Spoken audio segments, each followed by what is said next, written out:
And check out the view from the CTV Skywatch camera looking north on 13th and looking towards the streets, which are a little slick right now with some moisture. It's been sort of threatening that off and on throughout the day, and there's been some spotty pockets of shower activity, but this is the most consistent shower activity we've had today. 10 degrees is where we're at, and we did get down to 2 degrees at 3 a.m. and we hit 13 at 11 a.m. and then kind of bounced back and forth between 12 and 13, and now we've cooled down to 10. The winds are now out of the northeast at 11 kilometers per hour. So everyone's still holding on to double-digit values in this area of the woods and across the Continental Divide, looking pretty healthy as well. Areas to the north a little cooler in single-digit values, but slightly below average temperatures for most areas. And like I said to Jackie, temperature-wise, it's not really that bad at all.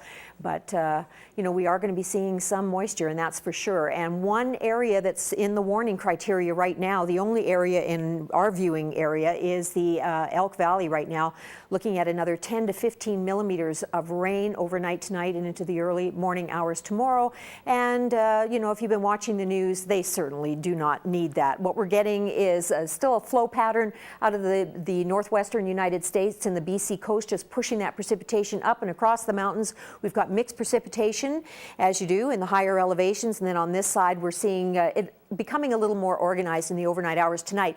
What it's done is it developed really a trough of low pressure. These are all a whole series of low pressure centers that have kind of combined, and then they sort of separate and combine again. It's trying to push off to the northeast, and it does so fairly successfully, being reinforced by a small area of high pressure that's helping to push that.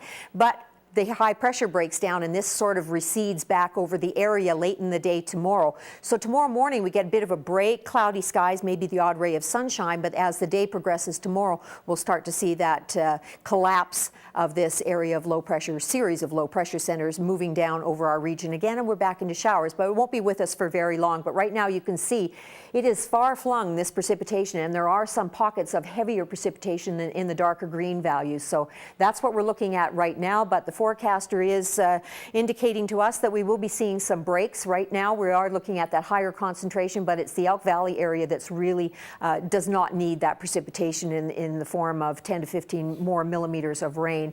But as we get into Tuesday, we will see all of this kind of ease off for our area early in the day on Tuesday, and then, as I said, late in the day on Tuesday, this will all sort of recede back into southern Alberta. Areas to the north will have the heaviest concentration of rain shower activity. Calgary looking at a heavier concentration. We will see that rain return to our area, not quite as heavy as what they're expecting to the north. Down east, there is a big low pressure center that's moving up the eastern seaboard of the United States, picking up precipitation across the Great Lakes, and that's going to be transitioning into southern Quebec, and even Toronto by Thursday is going to be 27 degrees but rainy, so you can just imagine the humidity. 17 degrees in Winnipeg, 17 in Regina, 16 in Saskatoon, 14 in Edmonton. We've got 13 and rain on the coast.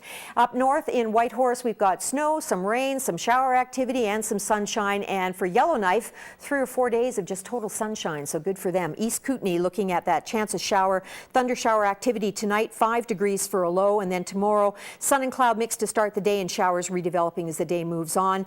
10 degrees for a high for you folks tomorrow in the Crow's Nest Pass, starting off the day with some sunny breaks and then seeing that cloud and shower start to dig in once again, and windy in the afternoon.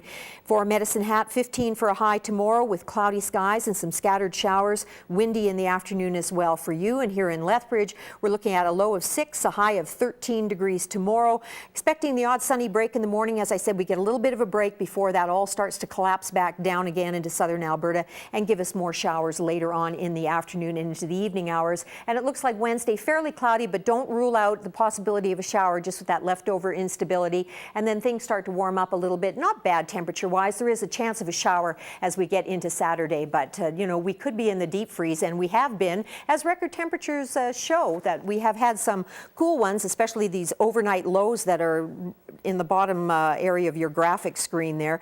We've had some chilly overnight lows, and we're not expecting minus values this week for lows, so that's good.